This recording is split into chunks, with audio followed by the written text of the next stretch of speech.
Obrigada. Eu quero dar boa noite para todas, todos que estão aqui com a gente hoje. Deixar também meu salve para quem vai assistir a gente depois, pela gravação aqui desse debate.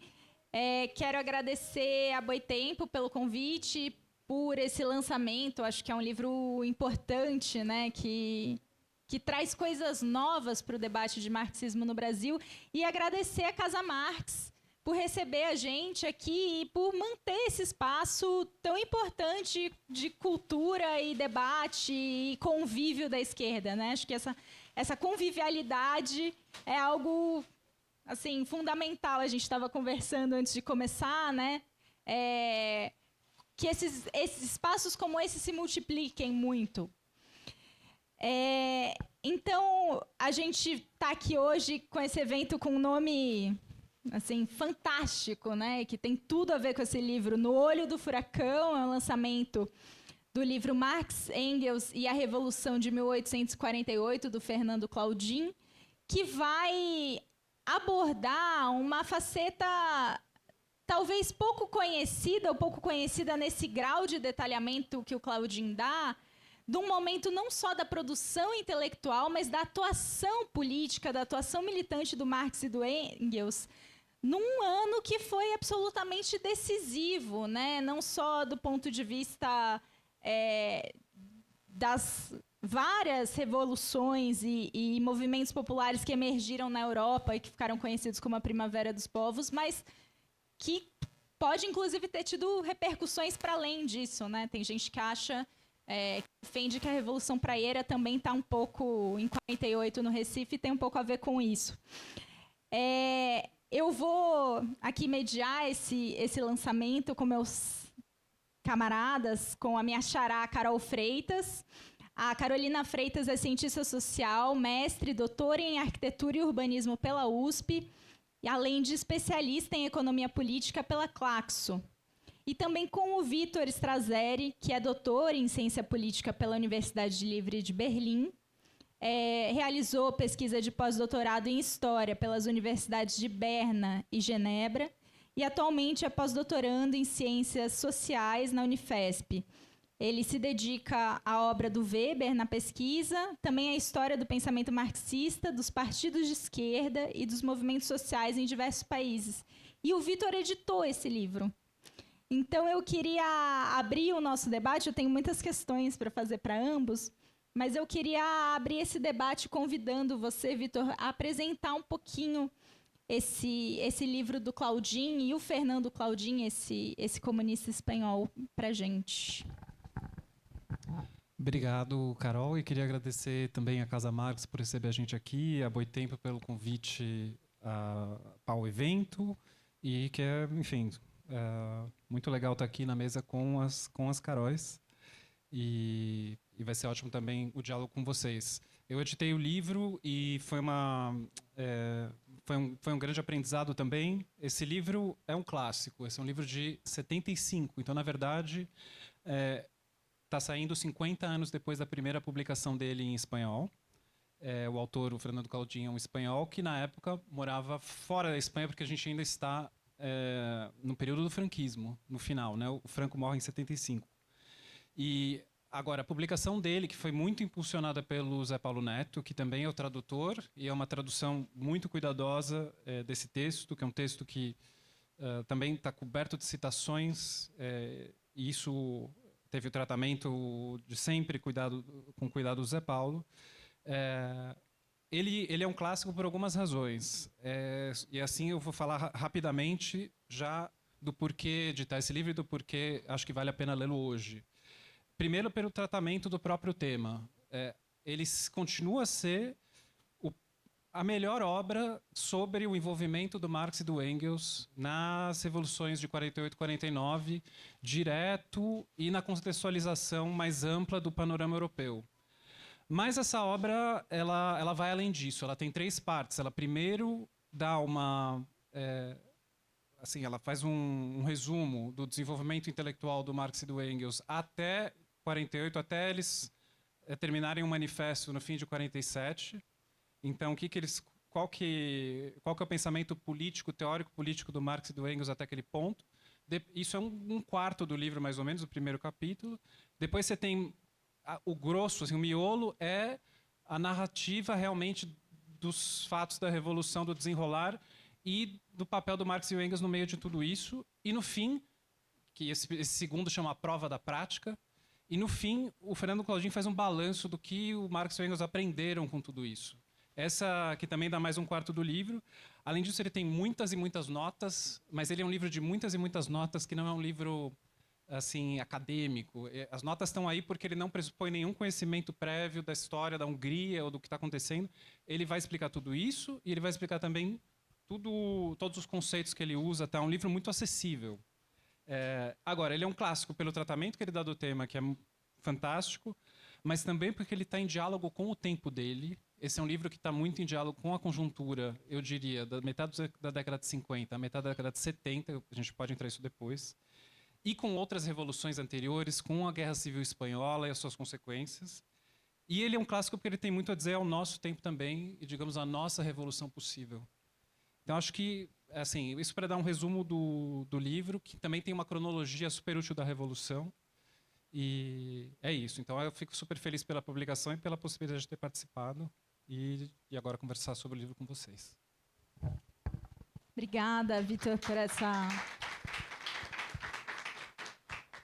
primeira apresentação e por resgatar esse caráter clássico, né, do livro.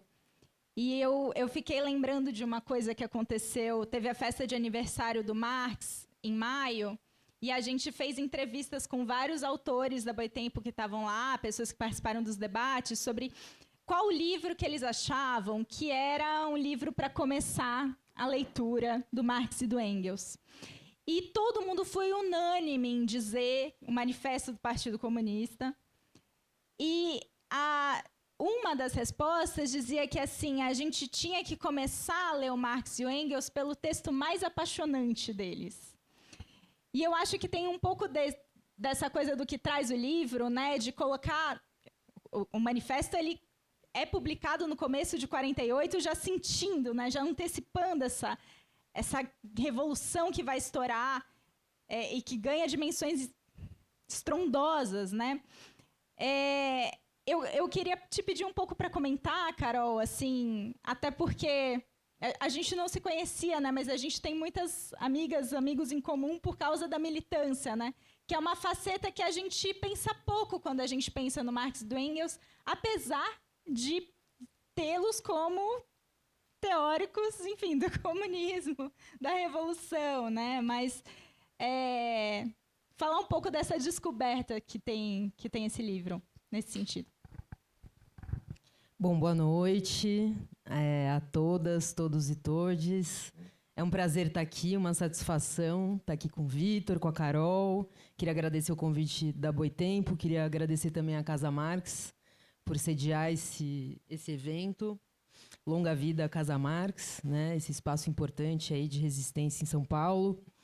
E queria agradecer, sobretudo, porque eu tive um excelente pretexto para ler essa baita obra, né, que é o livro. Recomendo vivamente que todo mundo compre, leia, estude o livro.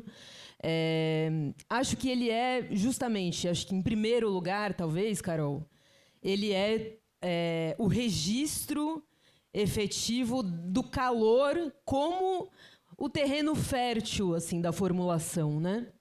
Do Marx e do Engels.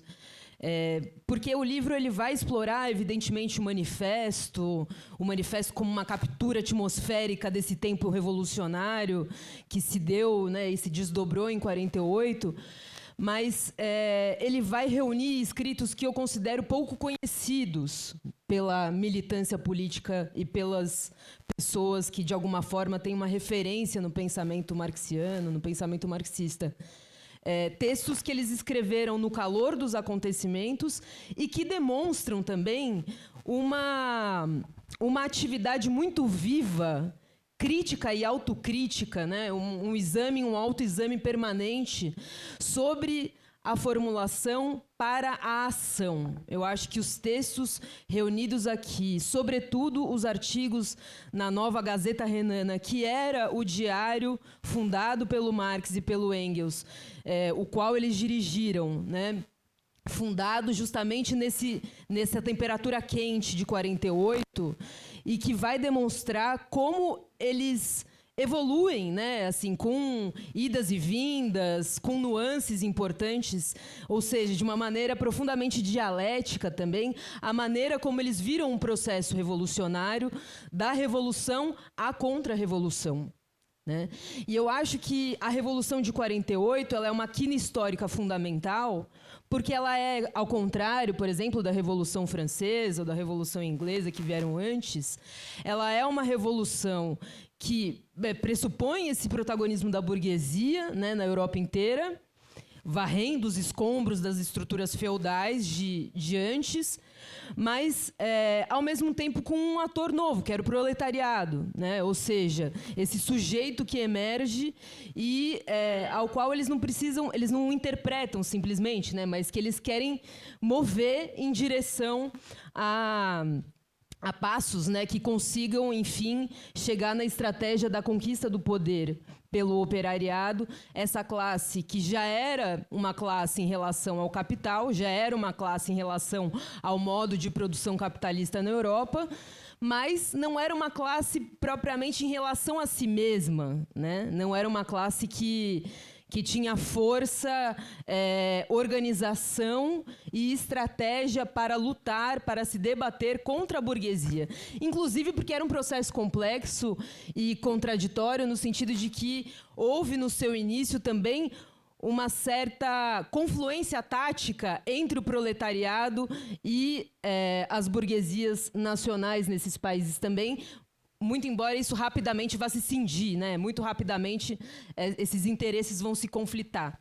Mas eu acho que o livro ele tem essa iluminação, né, para a Nova Gazeta Renana, para a Liga dos Comunistas, que são, digamos, as instâncias pelas quais o Marx e o Engels vão fazer a sua intervenção política. Então, é muito interessante ver assim, como os escritos têm a ver também com os episódios, com os acontecimentos e os eventos que vão se desdobrar na França, que vão se desdobrar na Itália, que vão se desdobrar na Alemanha e em tantos outros lugares na Europa. Né?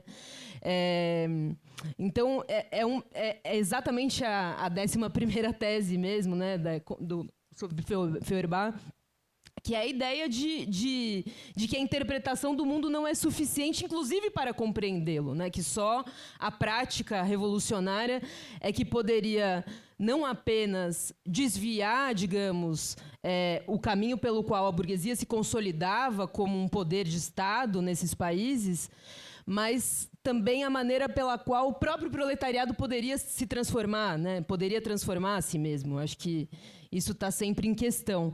Então, assim, eu vejo eles militantes, Carol, como pensadores do quente, né? Da situação do imediato, mas, ao mesmo tempo, com uma compreensão muito profunda e uma análise muito complexa sobre a consolidação dessa estratégia de consolidação do poder político burguês nesses estados. E eu acho que isso tudo assim, tem a ver também com um certo impasse, talvez, entre a maturidade dessa reflexão que está registrada nesses textos que ele analisa e a imaturidade, ao mesmo tempo, de um proletariado, de uma classe que estava em formação. Uma classe que ainda não podia responder aos seus desafios históricos. Muito embora eles sejam bastante otimistas quanto a isso, sobretudo no começo do ano de 48. Né? Então, eu acho que, como militantes, eles tinham esse impasse para resolver. Uma análise muito precisa, muito arguta da situação e, ao mesmo tempo, lidar com o fato de que o motor da transformação, que é essa classe, ainda não conseguiria responder em condições possíveis a esse desafio histórico que seria a tomada do poder. Ai, obrigada. Nossa. Não, é que eu fiquei pensando em várias coisas, assim, quando você estava falando, né?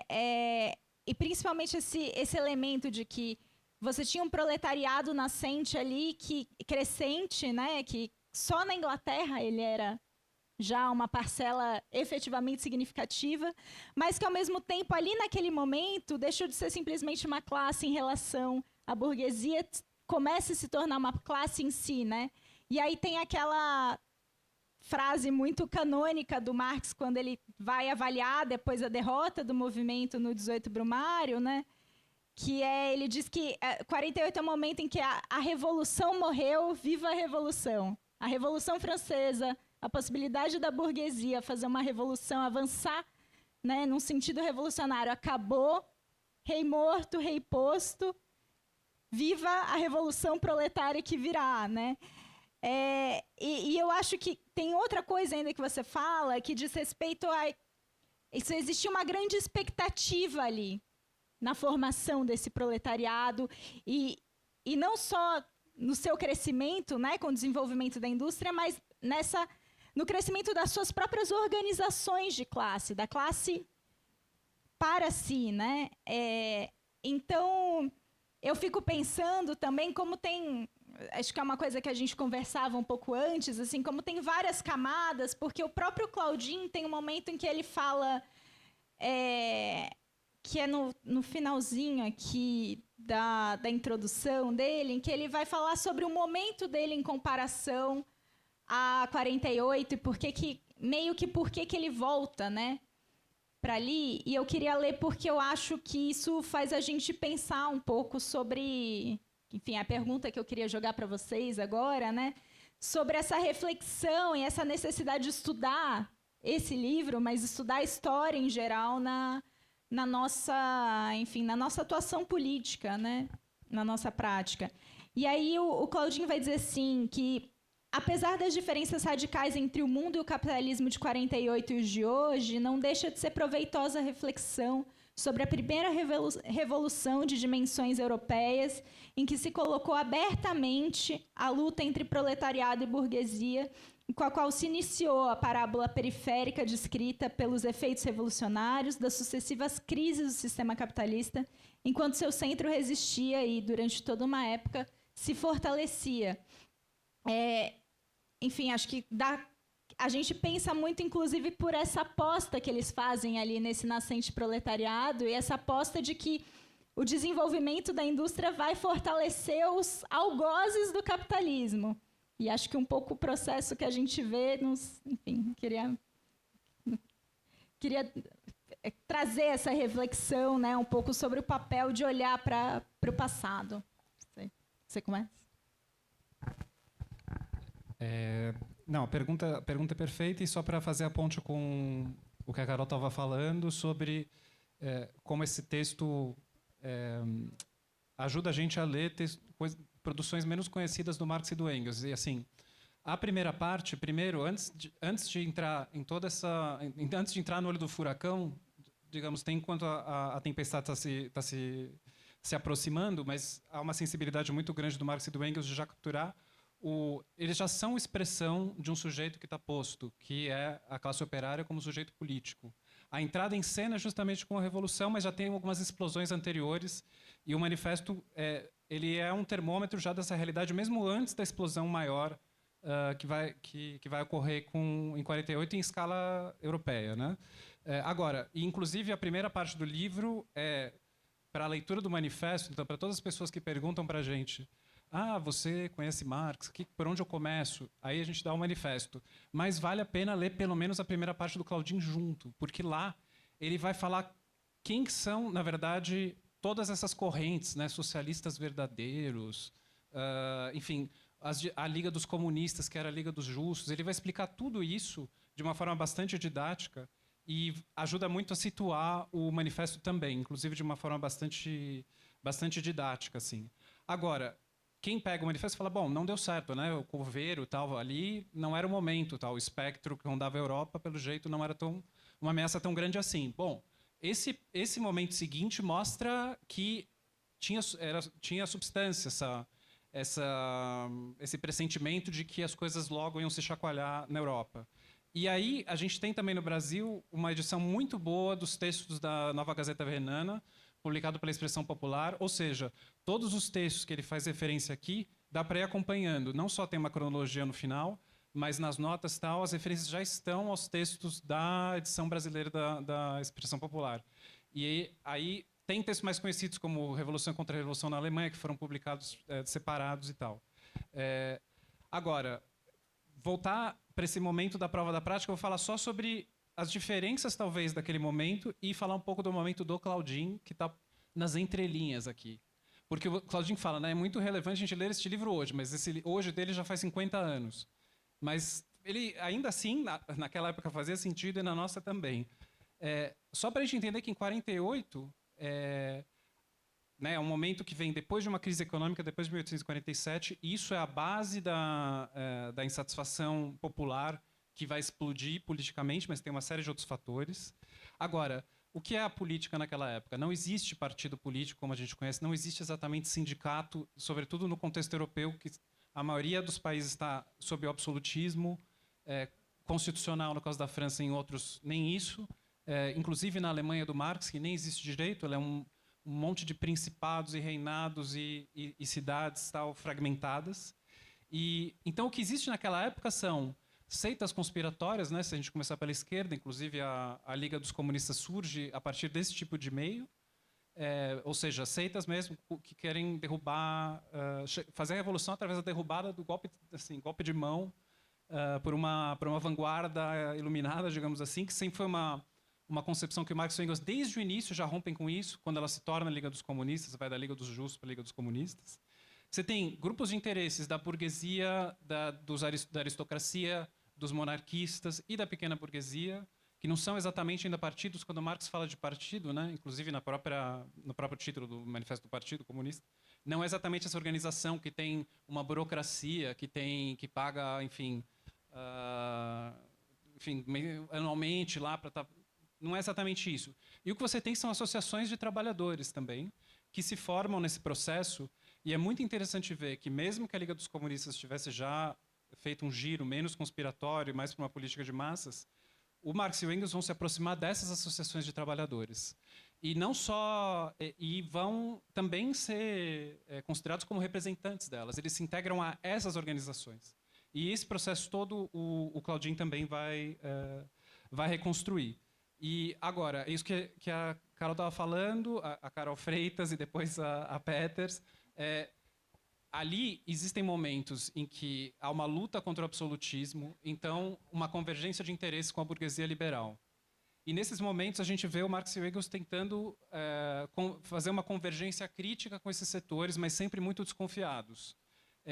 E a gente vê as idas e vindas desse tipo de movimento, porque chega um momento que os setores operários ou mais radicais passam a ter avanços e que parte desse setor burguês descola e prefere, na verdade, se aliar com a reação para não fazer concessões que considera grande demais, porque se sente ameaçado. Esse processo é a grande escola em que, da necessária convergência com a burguesia liberal em alguns momentos, existe depois a tentativa de formação de um outro bloco, esse sim revolucionário, de operários, de camponeses e de parte da pequena burguesia radicalizada. E esse processo que a gente vai ver uma construção e reconstrução e, de certa forma, essa coisa de quando a gente tem um setor reacionário que está como um ator político relevante e no meio tem os liberais e nós temos diversas expressões de esquerda do movimento socialista, como são as composições e o que se faz a partir das diferentes, a partir da conjuntura, isso tem uma relevância naquela época, tem na época do Claudin, tem na nossa também, assim, evidentemente. E só para falar do Claudin,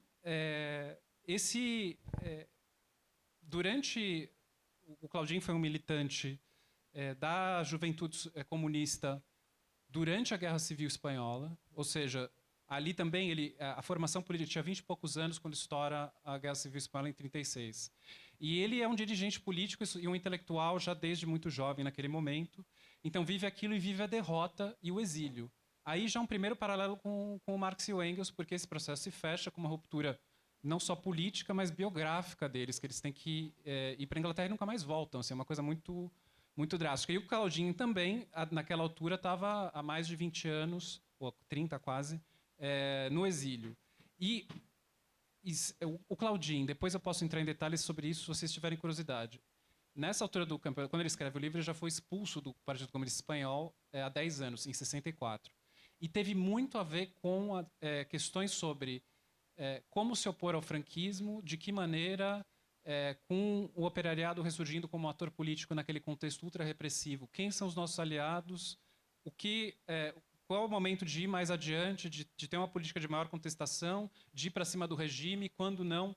Tem muitos ecos disso. E é por isso que ele também, de certa forma, volta para cá. E a derrota dele no Partido Espanhol é numa diferença, num debate desses de a gente consegue não só derrotar a ditadura, mas também o capitalismo ou não, qual o papel do operariado, qual o papel do partido junto a ele. E aí tem todos esses ecos nesse momento. E é, de certa forma, as mesmas questões que a gente ainda está enfrentando, né? Inclusive o fascismo. Nice.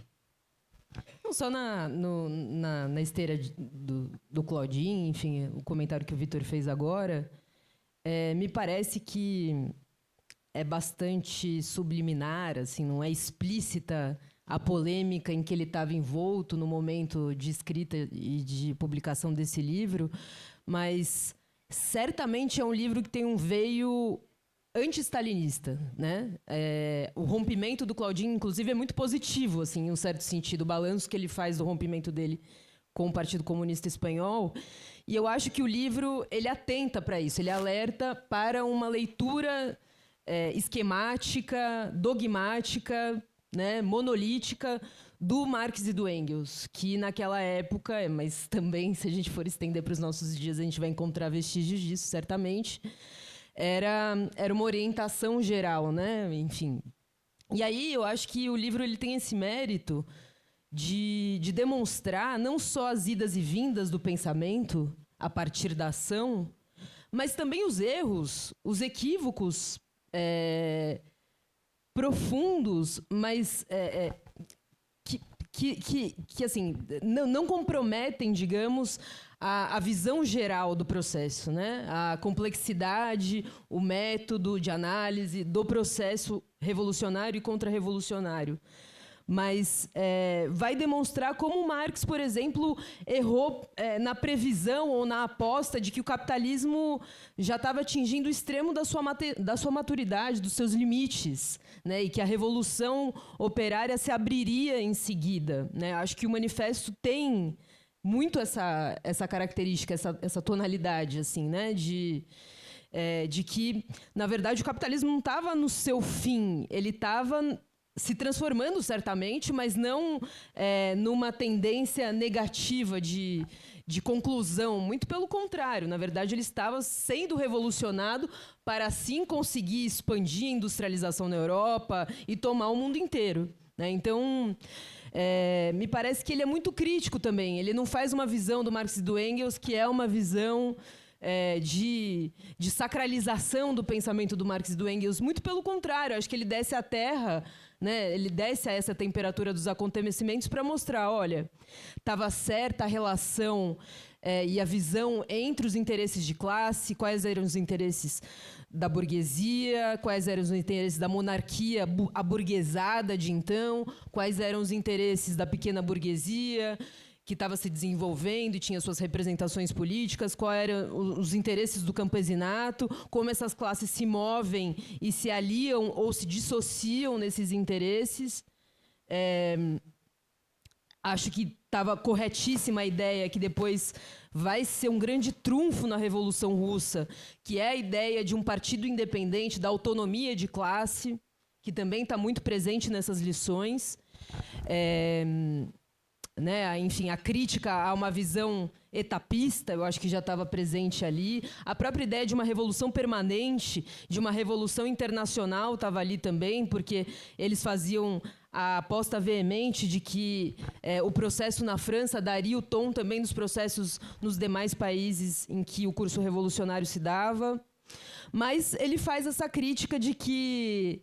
E que eu acho que é uma discussão, digamos, que tá aí para a gente pensar, né? Enfim, o Trotsky vai formular isso a partir da ideia de uma crise de direção, né, revolucionária, Mas eu acho que era exatamente essa questão e esse o dilema que estava posto ali, né?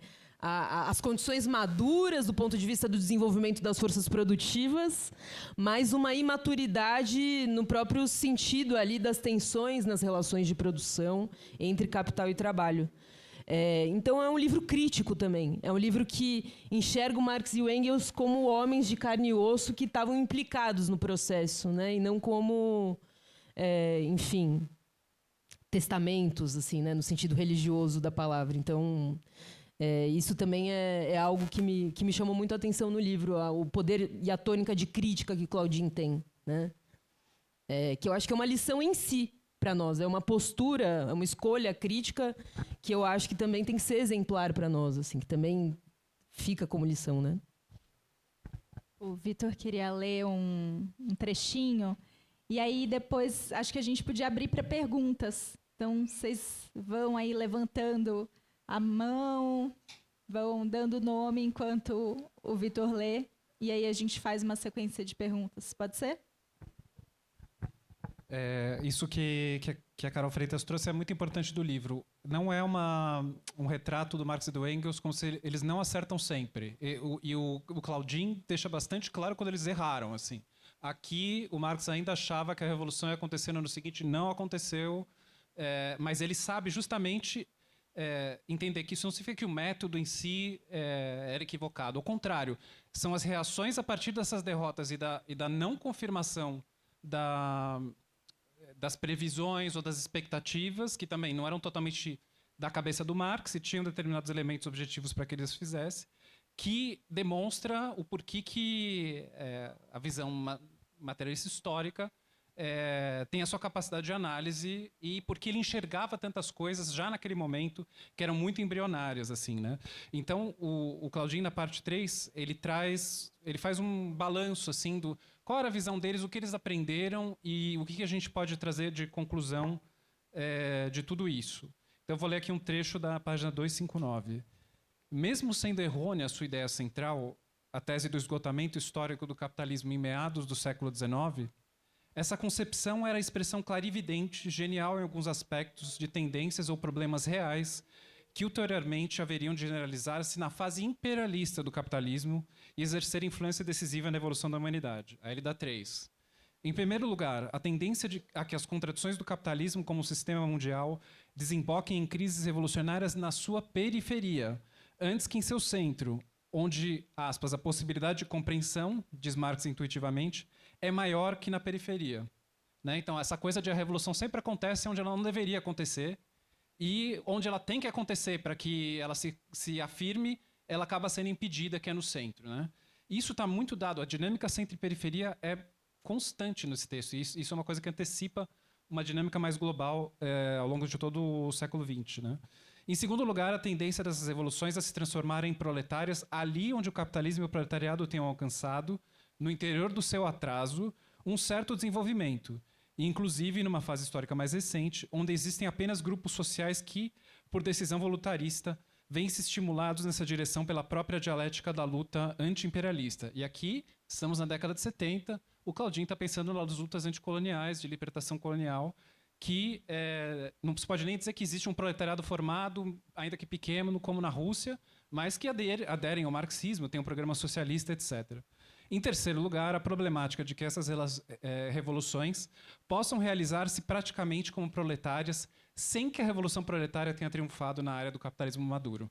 Né? Então dá para ver o que ele está refletindo com as questões da revolução que estavam pós da década de 70 e que, de certa forma, ainda são as de hoje. Gente, temos perguntas? Senão eu vou ter uma pergunta. Tá, enquanto vocês vão tomando coragem, vão se animando.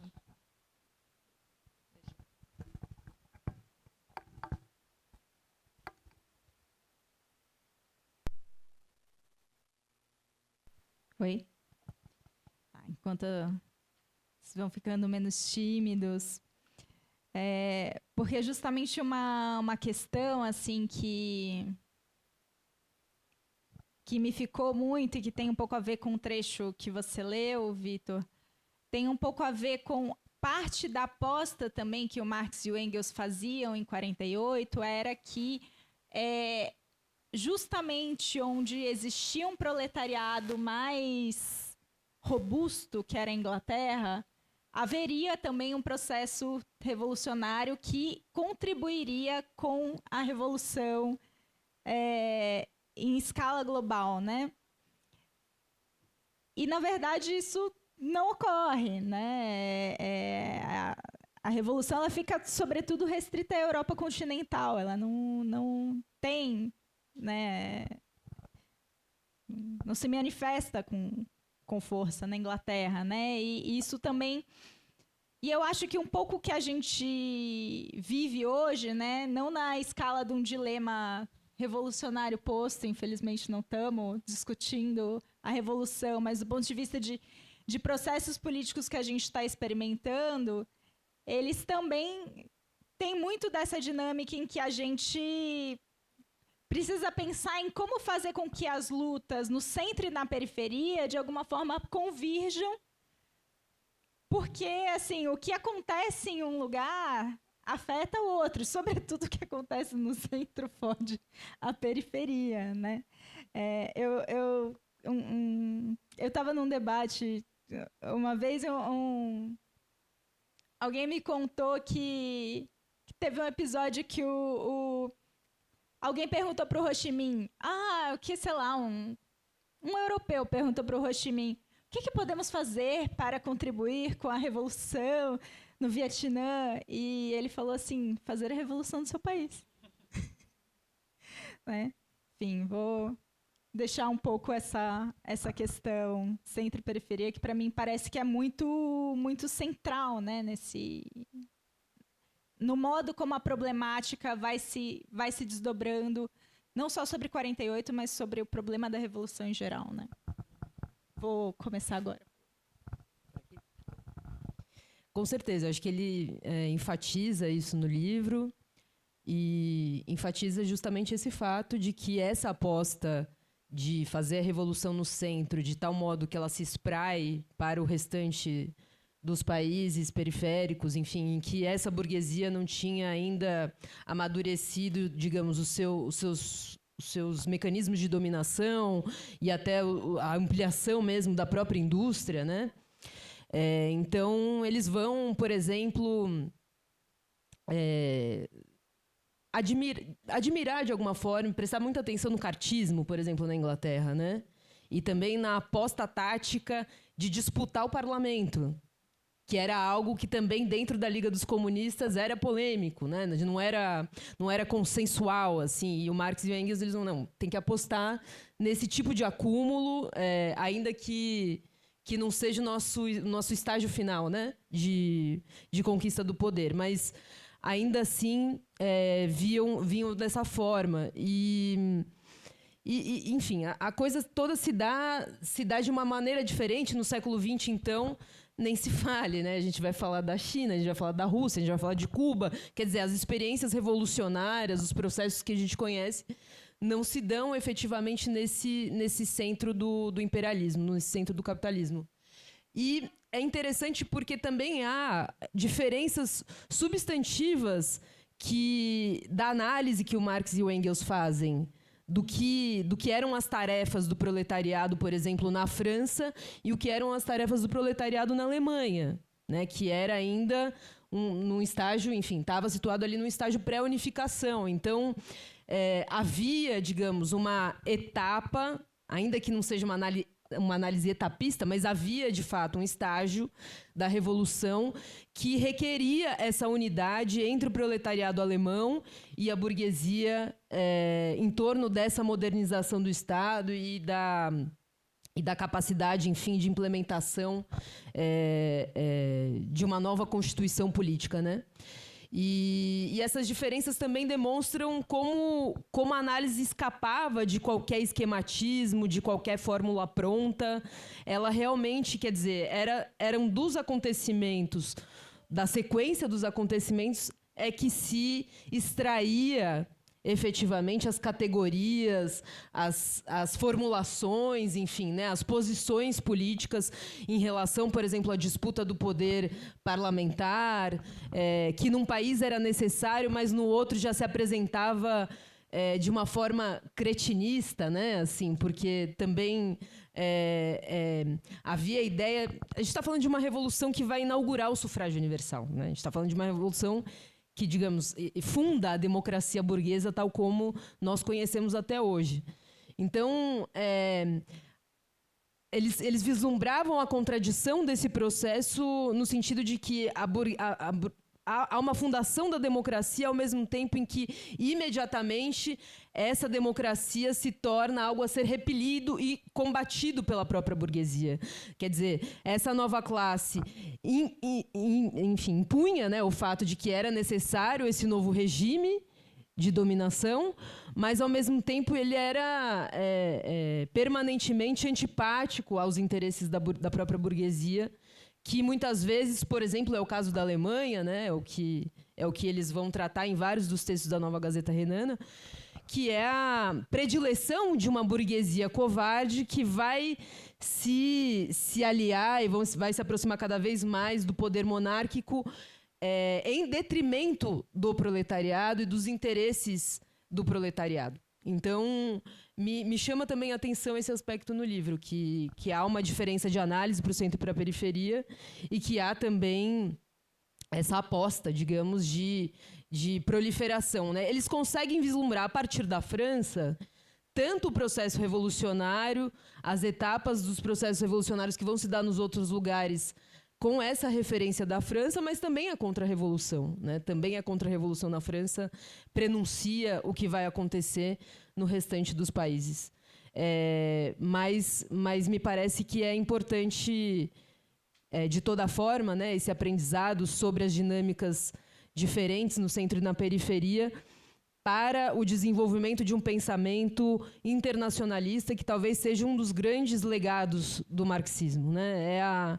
A ideia, a estratégia da revolução internacional, contra a qual também os algozes partidários do Claudin se debatiam contra, né? Assim, no sentido de que o mito da revolução em um só país também foi um antilegado nesse sentido, né? Dessas lições que estão presentes nesses textos, né? A revolução, em todos os registros que estão aqui no livro, a revolução só pode acontecer se ela se espraiar, né? A revolução é uma dinâmica internacional, ela não é uma dinâmica nacional. Então, eu acho que isso também, em relação a esse aspecto do centro e da periferia, é importante. Para ficar nesse ponto do internacionalismo, isso é uma coisa que aparece, que é muito central. Ou seja, o internacionalismo não é só uma demanda ética que o Marx e o Engels trazem por ter uma postura antinacionalista e tal. Ele tem uma função política chave e, sobretudo, se para uma revolução socialista, ele é essencial para a sua realização. E por quê? O Marx vai mostrar, ou enfim, eles vão entender que a crise econômica que atinge a Europa em 1847, ela encontra países que estão em distintos momentos do desenvolvimento capitalista. Então você tem duas pontas em todo esse processo que deixam isso muito claro, que é a Inglaterra, o polo mais avançado, assim, talvez junto com a Holanda, mas industrial a Inglaterra, e do outro lado a Rússia czarista, que sequer teve a libertação dos sérvios ainda. É um país efetivamente feudal, autocrático, e os dois vão ter um papel tímido nesse processo todo, mas de alguma forma decisivo. Um pela sua ausência e o outro pelo papel repressivo que teve, que foi a Rússia czarista. Aí há uma solidariedade entre as dinastias e o fato da Rússia czarista estar ali foi chave para o contexto austríaco, sobretudo. Então, fica muito claro que a Revolução tem tempos distintos em lugares distintos, que, inclusive, e que as diferenças centro e periferia no interior dos países também, cidade, campo, tal, isso tudo está posto, isso tudo tem um papel político nesses processos todos, e isso o Claudin reconstrói de uma forma bastante detalhada e clara, assim. Então, na Inglaterra, de certa forma, a Revolução termina antes de começar, porque o movimento cartista, qual que é a demanda? É sufrágio universal. e é derrotado. Também melhora da jornada de trabalho e outras demandas. Esse era o partido de ponta, ou era a organização mais avançada operária de toda a Europa naquele momento, e ela é derrotada logo de início. Nem teve uma explosão revolucionária, ou seja, o capitalismo inglês e o sistema político inglês têm uma capacidade tanto repressiva quanto de absorção, mas que logo neutraliza essa ameaça por um tempo. Agora, ali então a contradição é política e de certa forma social, mas também a questão nacional aparece com muita força em toda a Europa ali. Ou seja, nunca foi uma questão só de capital e trabalho. Essa ideia de que essas questões surgem depois, enfim, não. O próprio Marx e o Engels, a hora que eles se envolvem num processo revolucionário, ele tem uma série de dimensões, entre eles a questão nacional, étnica, questões de língua, de minorias étnicas em determinados territórios, enfim. Isso está dado. E aí o que acontece quando a questão nacional explode, ou seja, você tem, além de uma questão de emancipação operária ou de introdução de uma constituição, ou mesmo de medidas mais sociais, ali fica claro que sem internacionalismo a gente não tem conquistas democráticas, muito menos socialistas. Então, no caso do Império Austro-Húngaro, por exemplo, a minoria húngara tem um papel revolucionário muito importante, está entre os segmentos que estão nesse furacão todo, que estão mais radicalizados no sentido republicano e de autonomia nacional, mas aí a dinastia austríaca vai para reprimi-los com o apoio da burguesia austríaca. Esse é o momento que, justamente, sem um apoio internacionalista, esse movimento vai ser esmagado. Os húngaros vencem justamente com uma Viena sublevada, e, de novo, o papel da cidade é muito grande. Essa é uma revolução que tem uma expressão urbana muito forte, onde está concentrado o proletariado. E, agora, ainda que, por exemplo, alemães fossem solidários aos húngaros, a dinastia austríaca convoca as tropas russas a reprimir os húngaros. Ou seja, ali são dinastias que, de certa forma, são rivais e que estão prestes a entrar em guerra ali algumas décadas depois, mas quando a coisa pega com a libertação nacional, elas se aliam e reprimem. A única resposta a isso é que existe uma resposta internacionalista de baixo, né?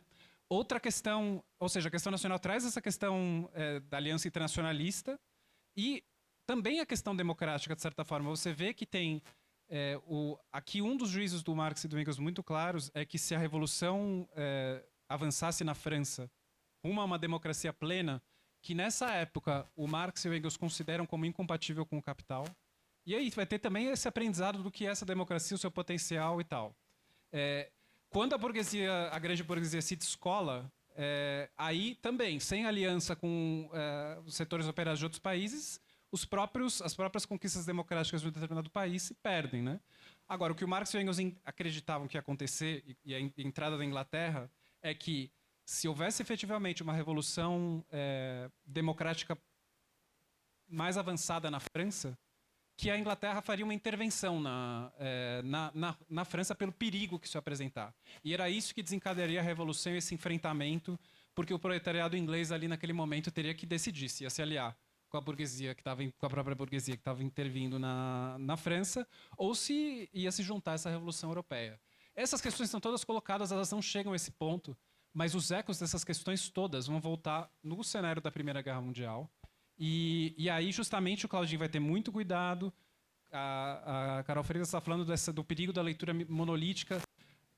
O Claudinho está na década de 70. Existe uma interpretação, de certa forma, dogmática desse processo que tenta identificar as ações do Marx e do Engels com as do Lenin, meio que um para um, assim, no contexto da Revolução Russa, tanto de 1905 como 1917. São coisas que ele vai tratar nas notas e tal. Às vezes coincide, às vezes não coincide. Às vezes a postura do Marx e do Engels digamos assim, o que o Lenin teria feito, ou dá para puxar paralelos. Às vezes o Lenin foi mais adiante, teve uma postura mais, enfim, de acelerar a revolução no momento que o Marx e o Engels seguraram e tal. É interessante dizer que agora, o que eles são muito parecidos com o Lenin é essa preocupação de nem cair no cretinismo parlamentar, nem perder a autonomia de classe em relação aos liberais, quando os liberais começam a frear, começam a querer fazer pactos com a reação para ter ganhos mínimos e depois perdem os ganhos mínimos porque fizeram um pacto e perderam a autonomia política. Então, isso ele faz essa crítica muito claramente, mas o Marx e o Engels têm muito cuidado com momentos que as organizações que eles estão inseridos vão fazer algum tipo de levante armado. Que isso, quando tem que ser feito no momento certo e até o fim. Isso está posto. Mas, por exemplo, existe um momento, inclusive aí, é um momento de internacionalismo. Quando o proletariado francês realmente estende os ganhos da Revolução, há setores da Liga dos Comunistas que falam: vamos fazer uma brigada internacional e apoiar os franceses. E o Marx e o Engels são terminantemente contra isso daí. Porque eles falam: isso não vai dar, é um aventureirismo, não sei o quê. Eles perdem essa briga, mandam esses expedicionários assim, que são todos reprimidos imediatamente, e isso gera, de certa forma, um retrocesso na própria Alemanha. Agora, significa que eles vão ser sempre contra isso? Não. Depende da situação, depende da leitura concreta. Nisso, a gente vê muitos paralelos com o Lenin. Assim. Então... Obrigada. Gente, temos perguntas? Nenhuma questão? Então eu acho que eu vou passar para a mesa fazer considerações finais aqui. E a gente encerra e vai tomar um chopp, né, no nosso happy hour marxista aqui. Me prometeram isso na divulgação do evento. Você quer... Não, eu queria reforçar só o convite para ler o livro. Acho que é um mapa importante, né, da velha topeira, de que o Marx fala no 18 Brumário, né, como ela foi cavucando subterraneamente isso que ele chama de viveiro da revolução, né? Porque ainda que o Marx e o Engels tenham errado na aposta de que o capitalismo estava declinando, de que ele daria rapidamente lugar a uma nova sociedade e tudo mais, eles apostam justamente na ideia de que é só dessa sociedade que outra pode ser parida também, né? A partir dessas condições. E eu acho que tem não só a questão da independência de classe, né, de uma classe em formação que precisava ter os seus próprios meios, disputar o seu próprio projeto de poder. Tudo isso, sem dúvida, é fundamental, assim, e ele recupera bastante bem, assim, bastante detalhadamente. Mas eu acho que fica para nós a ideia também, uma força que eu acho que esses escritos têm, que é a ideia de que a derrota não é o nada, né? Quer dizer, não é a vitória ou nada. As derrotas são laboratórios que ensinam caminhos novos, a partir dos quais também só se percorre quando as derrotas acontecem, né? Existe, enfim, a ideia de que o proletariado não ganhou nada no final, no desfecho de 48, mas houve algo fundamental, ele perdeu. Ele perdeu as suas ilusões. Né? E essa perda, de certa maneira, é o que poderia pavimentar a derrota, que não era iminente, sem dúvida. Não foi confirmado o diagnóstico que, pelo menos no começo de 48, eles faziam e escreviam, mas ela eclode 20 anos depois com a Comuna de Paris também. Né? Então, quer dizer, não é também uma previsão de todo equivocada ou deslocada dos acontecimentos históricos que vieram depois e que, sem dúvida, a derrota ensinou, né? De certa maneira, a gente pode falar o mesmo da Revolução de 1905, da Revolução de 1917 na Rússia. Não tenho dúvida de que esses escritos de 1848 legaram lições fundamentais, sobretudo em relação a essa disputa com independência de classe, para que as revoluções depois pudessem se consagrar. Né? Então, acho que essa lição de que a derrota ela precisa ser vivida, experienciada e formulada também, é uma lição que evidentemente tinha o seu lugar naquele momento de nascimento de uma classe, de nascimento de uma nova sociedade, de nascimento de um regime político democrático burguês, mas para nós também, que talvez vivemos o final desse regime democrático, né, ou de todas as ilusões que ele possa ter produzido no século, ao longo de mais de um século, ela segue, né? Acho que é um momento de derrota para nós. Basta a gente vislumbrar o que tem acontecido em Gaza, né? E basta a gente olhar e vislumbrar o que é o crescimento no mundo inteiro da extrema-direita. Mas é importante esmiuçar e cavucar como uma velha topeira também as nossas derrotas. Eu acho que essa é uma lição relevante também do que o Claudinho deixa para a gente.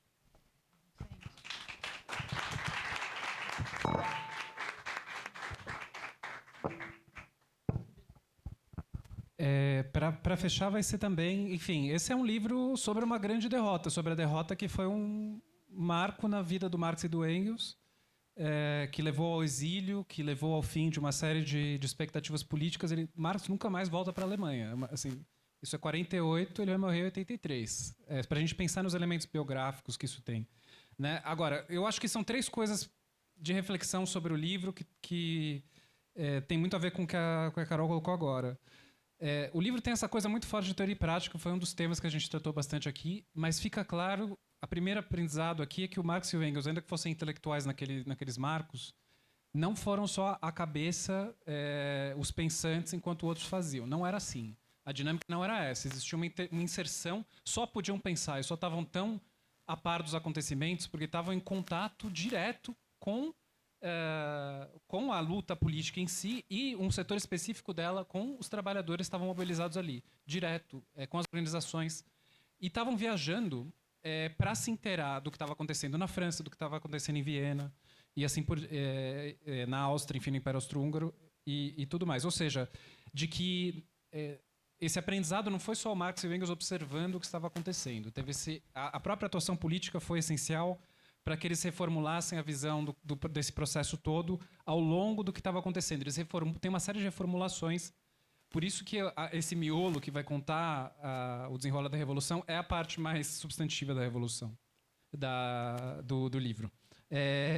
E a questão da derrota e como vivê-la, ou seja, de que a moral do livro não é como saber vencer apenas, mas é como lidar com a derrota, de certa forma, isso que a Carol está falando, entendo como se apropriar da derrota, internalizá-la e aprender e escutá-la, entender o que ela tem para dizer.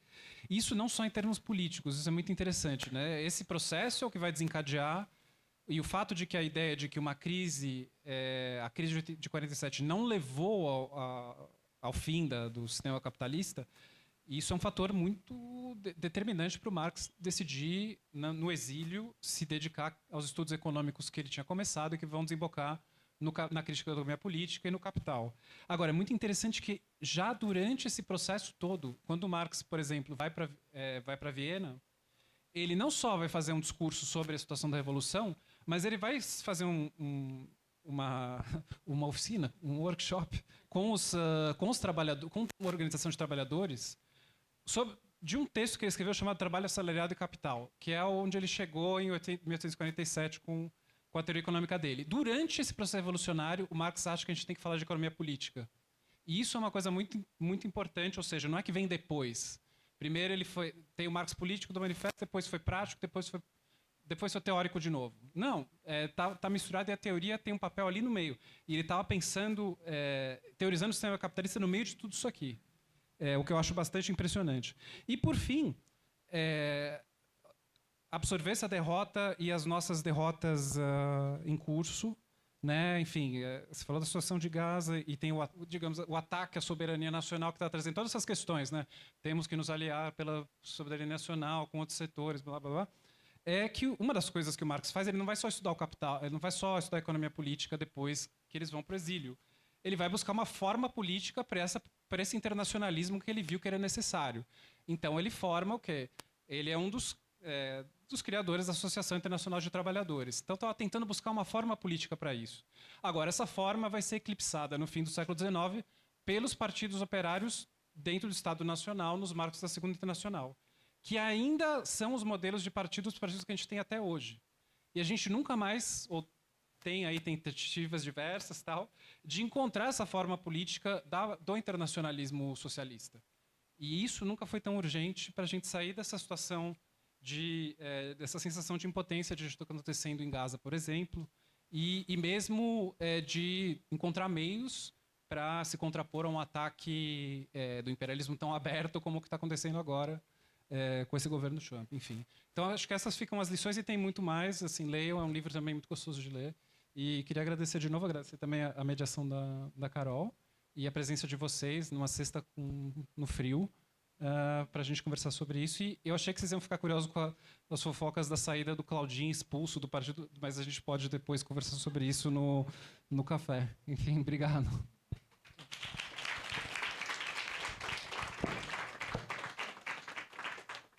Gente, quero agradecer todo mundo que veio aqui, agradecer de novo a Casa Marx por receber a gente, receber tantos eventos incríveis, agradecer a Carol, minha xará, assim, muito feliz de finalmente a gente se encontrou, né? E agradecer o Vitor também por compartilhar com a gente todo esse processo. Bem, e agora sextou, né?